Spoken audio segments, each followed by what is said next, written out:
میں کیوں کہہ رہا ہوں؟ یاد رکھنا جو زبان پہ کثرت سے بات آتی ہے مرتے وقت بھی وہی زبان پہ آتا ہے۔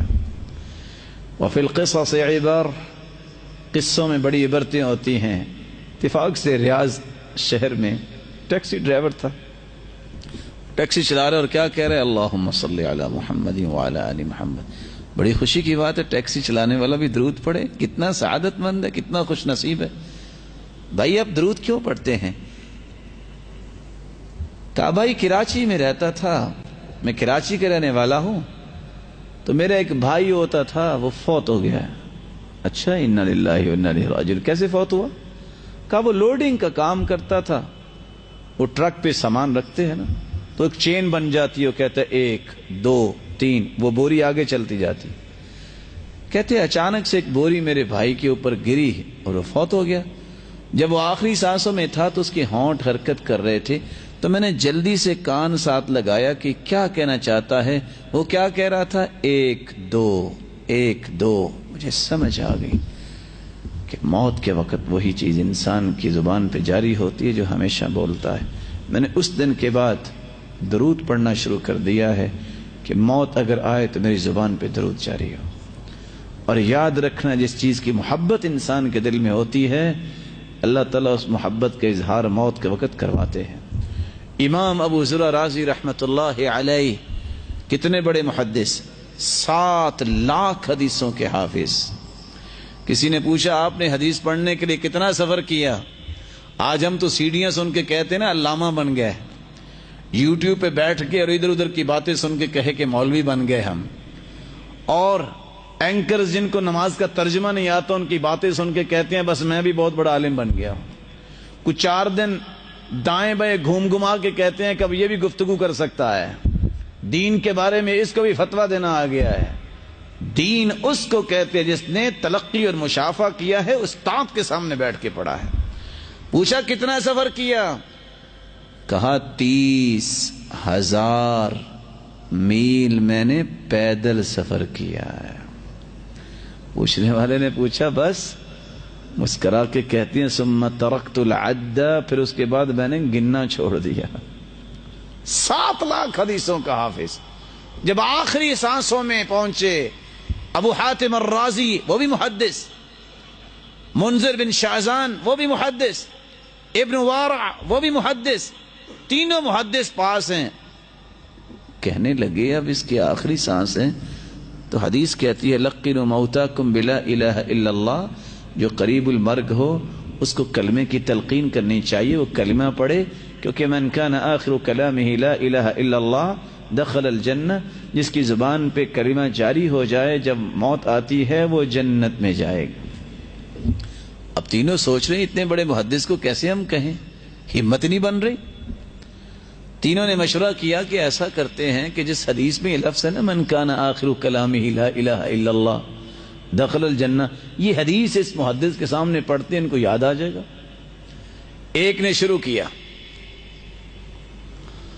حدثنا بندار قال حدثنا عبد الحمید بن جعفر عن صالح،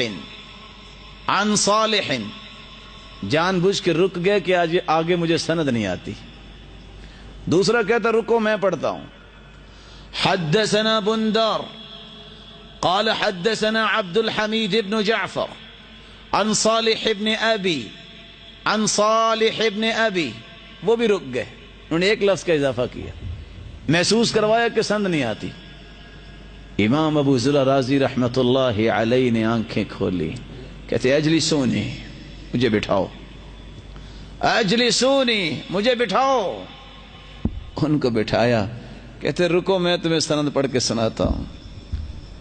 حدثنا ابو عاصم قال حدثنا بندار عن عبد الحمید بن جعفر عن صالح بن ابی عریب عن كثير بن مرة الحضرمي عن معاذ بن جبل رضي الله عنه قال قال النبي صلى الله عليه وسلم من كان آخر كلامه لا إله إلا الله، آسمان کی طرف نظر اٹھائی، مسکرائے، دخل الجنہ کے لفظ نہیں کہے اللہ کے پاس چلے گیا.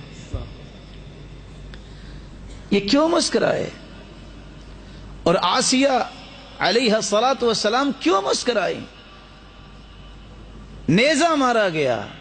کبھی کسی نے سوچا ہے کہ توحید کے لیے اور دین کے لیے کیا کچھ کرنا پڑا؟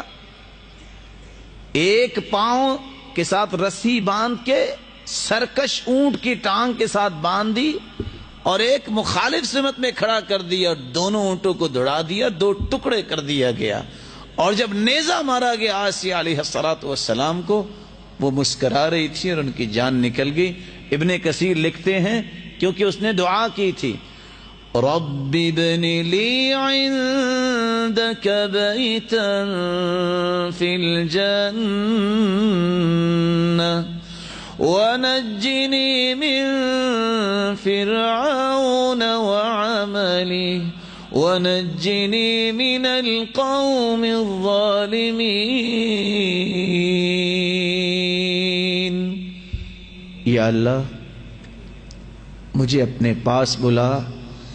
جنت میں گھر نہیں مانگا، رب ابن لی عندک بیتا، اپنے پاس مجھے گھر دے. مجھے فرعون کے ظلم سے بھی بچا، ظالموں کے ظلم سے بھی بچا. اللہ نے ظلموں سے بھی بچا دیا. ابن کثیر لکھتے ہیں اللہ نے وہ جنت میں گھر دکھایا، اس کو دیکھ کے مسکرائی اور اسی حالت میں اللہ نے روح قبض کروا دی. دخل الجنہ.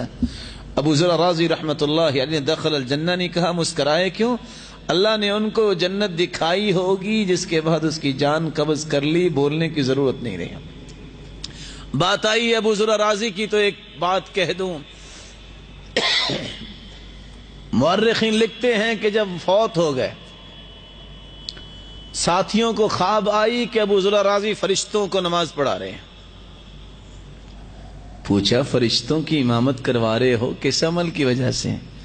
کہا برفع الیدین فی الصلاۃ، میں نماز میں رفع الیدین کرتا ہوں، اللہ نے فرشتوں کی امامت نصیب کر دی. اور بات بھی سمجھنے والی ہے.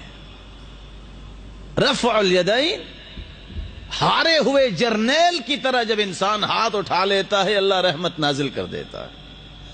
تو جو ہاتھ اٹھا کے مانتا ہی نہیں ہے کہ اللہ میں تیرا بندہ ہوں، میں ہارا نہیں ہوں، اور اس کے اندر یہ رہتی ہے بات کہ میں کیوں ہاروں، اس پہ اللہ کی رحمت کیسے نازل ہوگی؟